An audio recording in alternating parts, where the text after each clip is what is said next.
Hello guys, कैसे हैं आप सभी। उम्मीद है सब अच्छे होंगे, सब अपना ख्याल रख रहे होंगे और घर पे ही होंगे, सभी लोग सुरक्षित होंगे। गाइस, आज का जो वीडियो है उसमें हम डीएनए रेप्लिकेशन के पार्ट 2 को स्टार्ट करने वाले हैं।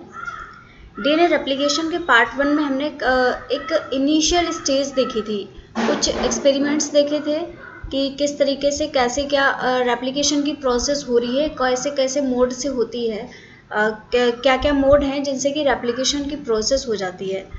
आज का जो वीडियो है इसमें हम देखने वाले हैं कुछ एक्सपेरिमेंट्स किए गए थे डीएनए के सेमी कंजर्वेटिव नेचर को प्रूव करने के लिए।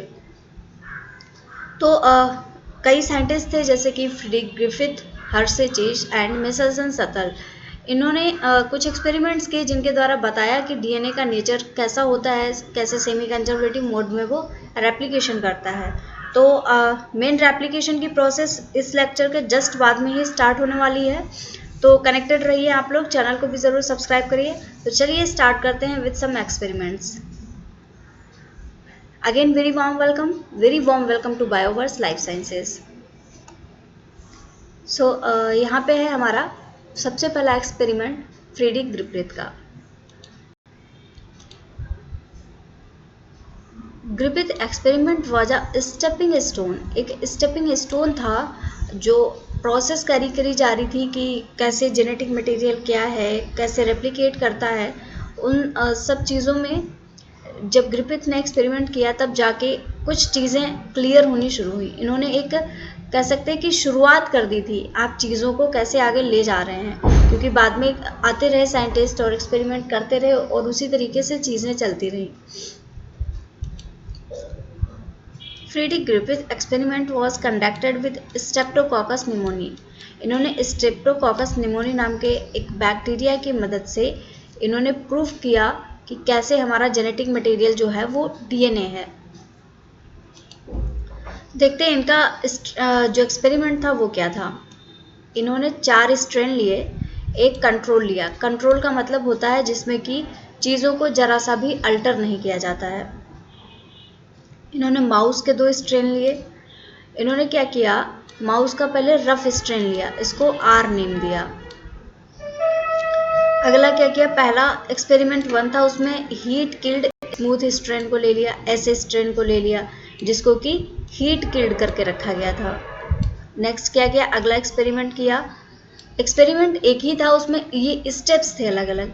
अब इन्होंने रफ स्ट्रेन लिया और हीट किल्ड स्मूथ स्ट्रेन को ले लिया, इन दोनों को एक साथ में ले लिया। और अगला जो था पार्ट वो था smooth strain virulent strain recovery from dead mice in experiment 2। जो लास्ट वाला एक्सपेरिमेंट था उन्होंने ऐसे स्ट्रेन को ही लिया, लेकिन कौन सा लिया, जो आर स्ट्रेन से रिकवर होके आया था।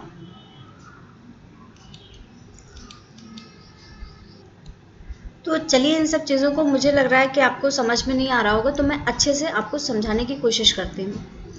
सबसे पहले क्या किया ग्रिफिथ ने, जो एक्सपेरिमेंट किया, इन्होंने सबसे पहले 2 स्ट्रेन लिए, 2 स्ट्रेन्स। ये 2 स्ट्रेन्स किसके थे, ऑफ माउस। इन 2 स्ट्रेन्स का नाम था, एक था आर और एक था एस स्ट्रेन, जिसको कभी कभी आर सेकेंड और एस थर्ड स्ट्रेन भी ले सकते हैं। आर स्ट्रेन का मतलब है रफ स्ट्रेन और ये था नॉन वायरुलेंट, जबकि जो एस स्ट्रेन था इसका मतलब था स्मूथ स्ट्रेन और ये था वायरुलेंट। क्या मतलब है इन दोनों का, जो रफ स्ट्रेन है, रफ स्ट्रेन जो नॉन वायरुलेंट है, इसका मतलब है ये डेथ नहीं करवाता है। जो स्मूथ स्ट्रेन है मतलब वायरुलेंट है, मतलब कि ये इसमें डेथ करवा सकता है। अब आगे इन्होंने कैसे प्रोसीड किया, सबसे पहले क्या किया, स्ट्रेप्टोकोकस निमोनी लिया।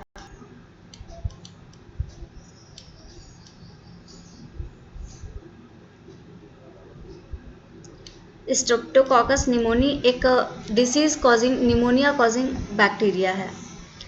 अब इन्होंने क्या किया, सबसे पहले इन्होंने आर स्ट्रेन वाले माउस को लिया और उसमें इसको इंजेक्ट करवा दिया, एस निमोनी को।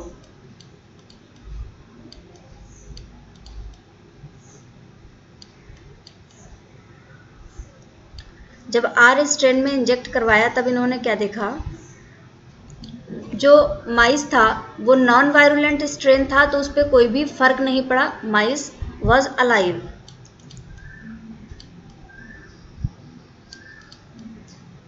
जो इन्होंने माइस लिया था वो जिंदा था, क्योंकि जब वो नॉन वायरुलेंट स्ट्रेन था तो उस पर कोई फर्क ही नहीं पड़ा।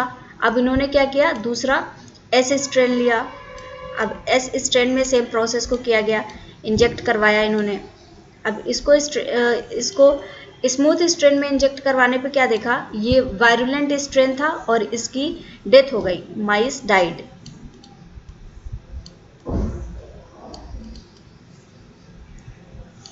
अब अगला इन्होंने क्या किया, इन्हें लगा कि अब समझ में नहीं आ रहा था कि कौन सा क्या चीज़ें कैसे हो रही हैं, कि आर वाले में माइस लाइव है, उसको कोई हार्म नहीं हुआ, एस वाले में माइस डेड हो गया। अब इन्होंने क्या किया, आर स्ट्रेन लिया प्लस ये जो एस वाला था, एस वायरुलेंट वाला था, तो इसका वायरुलेंट नेचर ख़त्म करने के लिए इसको क्या किया, इन्होंने हीट किल्ड कर दिया।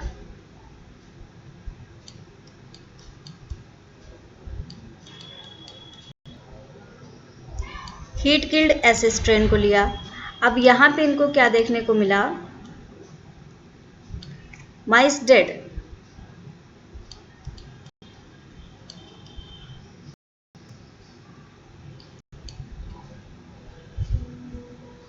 जबकि एक एक्सपेरिमेंट जो इन्होंने किया, पहले हीट किल्ड एस दिया तो फिर माइस जो था वो अलाइव था।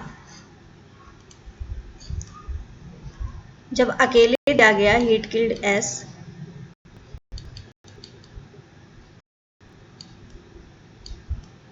तो जो माइस था दैट वाज अलाइव, वो जिंदा था।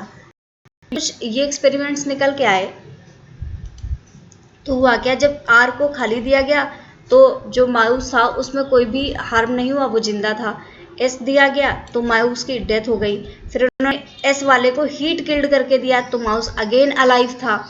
लेकिन जब इन्होंने आर को और हीट किल्ड एस वाले को मिला दिया तब माइस की डेथ हो गई। तब ये यहाँ पे सरप्राइजिंग था कि ऐसा क्या था, जब हीट किल्ड एस को किया गया तब ये कुछ भी नहीं कर रहा था, लेकिन जब इसको आर के साथ में मिक्स कर दिया गया तब ये माउस की डेथ करवा रहे था। इन्होंने ये कंक्लूजन निकाला कि कोई एक चीज़ ऐसी है जो कि जब हीट किल्ड वाला एस है तो ये तो मर गया है, लेकिन इसके अंदर कोई चीज़ ऐसी है जो कि ट्रांसफर है आर स्ट्रेन में। तो आर वाला जिंदा था और एस वाला जो हीट किल्ड है, हीट किल्ड इससे कुछ निकला और इसके पास में पहुंच गया और उसके बाद में इसने माउस की डेथ करा दी। तो ये था। अब इन्होंने डायरेक्टली ये नाम नहीं दे पाए थे, जान नहीं पाए थे कि कौन सी चीज़ ऐसी है जो कि जा रही है माउस में जाके ये सब करवा रही है, लेकिन इनको इतना तो पता चल गया था कि हाँ कोई चीज़ तो है। तब आगे एक्सपेरिमेंट कैसे हुआ, यही यहाँ पे देखिए दिखाया गया है। इन्होंने कंट्रोल लिया जो कि आर स्ट्रेन था, आर स्ट्रेन में ये निमोनी को डाला, ये माउस लाइव। दूसरा क्या किया, heat killed smooth S strain को लिया, जब इसमें इन्होंने डाला तब ये माउस लाइव। यहाँ पे ये हीट किल्ड है एस स्ट्रेन, ये ध्यान रखना, अगर सिर्फ एस स्ट्रेन होगा तो ये डेथ करवा देगा। फिर इसमें इन्होंने क्या किया, आर वाला लिया प्लस ये हीट किल्ड एस स्ट्रेन वाला लिया, तो यहाँ पे माउस की डेथ हो गई। जबकि जो एस स्ट्रेन था एस वाला, सिर्फ एस वाला जब डाला था तो माउस की डेथ हो गई थी। तो यही चीज़ यहाँ पे बताया गया कि इन्होंने ऐसा ये तो पा लिया था कि हाँ कोई चीज़ तो है जो कि ट्रांसफ़र हो रही है और आर को कन्वर्ट कर दे रही है एस स्ट्रेन में, लेकिन ये डायरेक्टली नहीं बता पाए थे कि वो चीज़ कौन सी है। तो आगे ये चीज़ प्रूव करने के लिए अगला एक्सपेरिमेंट हुआ, चलिए वो देखते हैं। अगला एक्सपेरिमेंट किया हर्शे और चेस ने। हर्शे चेस ने क्या किया, इन्होंने जब जो हमारा बैक्टीरिया होता है उसमें जेनेटिक मटेरियल, बैक्टीरिया या वायरस या फिर जो हम लोग हैं ह्यूमन से, सब में जेनेटिक मटेरियल तो डीएनए आरएनए ही होता है, लेकिन उस टाइम पे ये चीज़ नहीं पता थी कि क्या है जेनेटिक मटेरियल। तो उसको प्रूव करने के लिए अब ग्रिफिथ ने थोड़ा एक्सपेरिमेंट तो किया, उन्हें पता तो चला कोई चीज़ ऐसी है, तो उसको प्रूव करने हर्शे और चेस ने एक एक्सपेरिमेंट किया। वो एक्सपेरिमेंट कुछ इस प्रकार से था, इन्होंने बैक्टीरियोफेज लिया और एक बैक्टीरियोफेज में दो तरीके से एक्सपेरिमेंट को कंडक्ट करवाया। जैसे जो प्रोटीन होती है, प्रोटीन में सल्फर की प्रेजेंस होती है और जो डीएनए होता है, डीएनए में फास्फोरस की प्रेजेंस होती है। ये एक कॉमन चीज़ है, ये सभी को उम्मीद है पता भी होगी। तो इन्होंने क्या किया, बैक्टीरियोफेज लिया। बैक्टीरियोफेज में एक पहला एक्सपेरिमेंट किया, उसमें क्या किया, प्रोटीन को इन्होंने लेबल कर दिया सल्फर से, और दूसरा एक्सपेरिमेंट किया जिसमें कि डीएनए को इन्होंने फास्फोरस से लेबल कर दिया।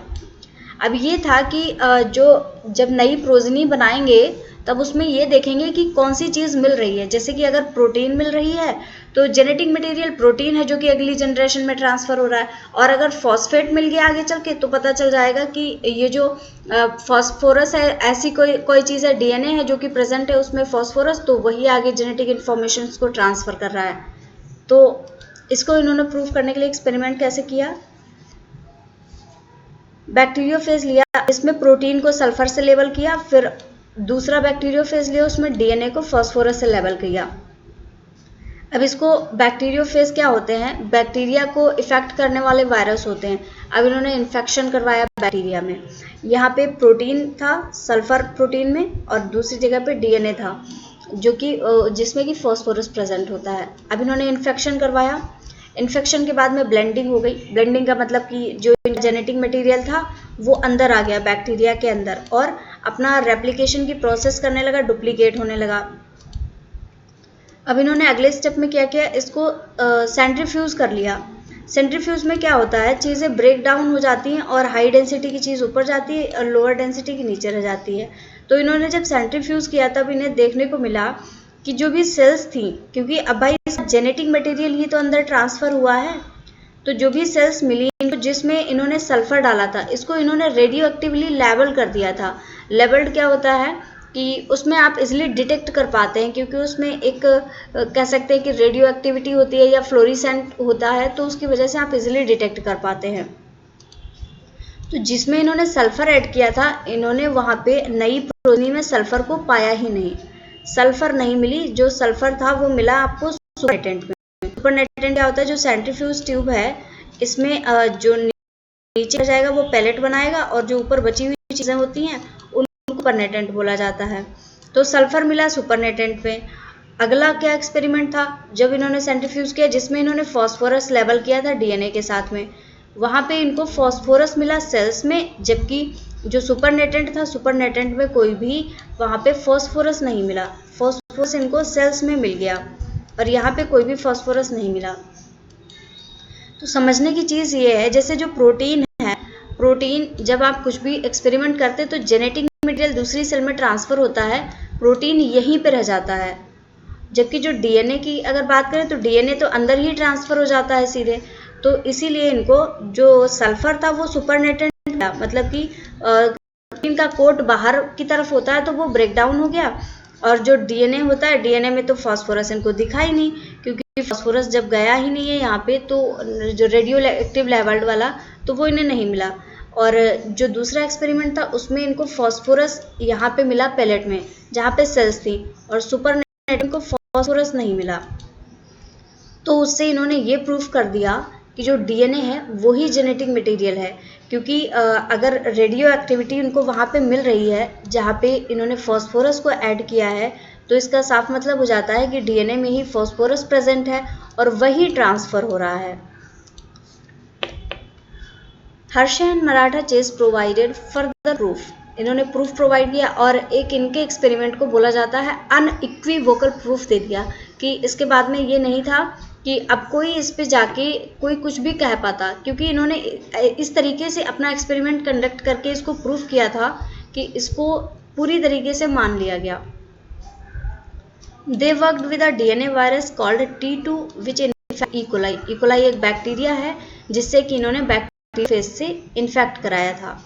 तो ये था हर्षे चेस का एक्सपेरिमेंट जिसने कि प्रूफ कर दिया था कि जेनेटिक मटेरियल डीएनए ही है। लेकिन इसके बावजूद आगे भी कुछ एक्सपेरिमेंट्स कंडक्ट कराए गए।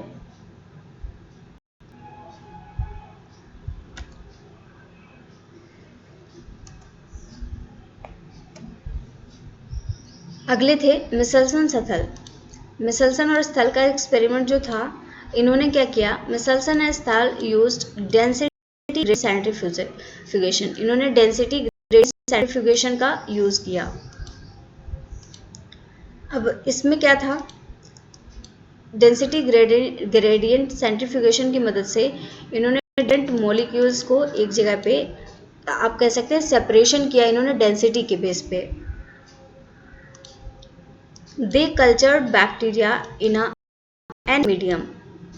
जो नाइट्रोजन था उन्होंने इसको 15 रखा, जिसकी डेंसिटी हैवी होती है। N15 is a heavy isotope of nitrogen. ये नाइट्रोजन का हैवी आइसोटोप है।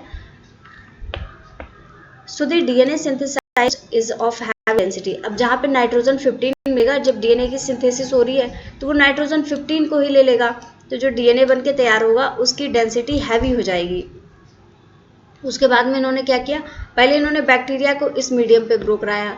दे then shifted the bacteria to N14 medium. अब N15 से इन्होंने N14 पे उसको शिफ्ट कर दिया। तो अब आप ये देखिए, पहले उसने N15 को सिंथेसाइज किया, पूरा का पूरा एक जैसा ही बना, और जब इन्होंने N14 पे कर दिया, अगर 14 को मैं ब्लैक कलर से दिखाऊं तो अब जो नया बनेगा वो कुछ इस तरीके से बनेगा कि कुछ तो एकदम से नया बनेगा और कुछ ऐसा बनेगा जिसमें कि दोनों ही डेंसिटी होंगी। तो यही इनका एक्सपेरिमेंट था। DNA was isolated at different time, और डिफरेंट टाइम्स पे उसको आइसोलेट किया गया। Michelson and Stahl measured the areas in which DNA was at the highest concentration. अब इन्होंने ऐसे एरियाज को मेजर किया जहाँ पे डीएनए की कंसंट्रेशन सबसे ज़्यादा थी। मतलब डेंसिटी ज़्यादा होगी तो वहाँ पे क्या होगा, N15 होगा। डेंसिटी कम होगी, कौन सा आएगा, N14 होगा। और ऑब्वियसली बात है, अगर बीच में डेंसिटी आ रही है तो उसमें दोनों ही तरह के नाइट्रोजन प्रेजेंट होंगे, तो वो हाइब्रिड बन के तैयार होगा और मीडियम डेंसिटी का होगा। जहाँ पे सबसे ज़्यादा डेंसिटी थी उस एरिया को इन्होंने मेज़र किया, वहाँ की कंसंट्रेशन को, और उसी से आगे अपने एक्सपेरिमेंट्स को किया। चलिए इनका एक्सपेरिमेंट्स देखते हैं क्या था।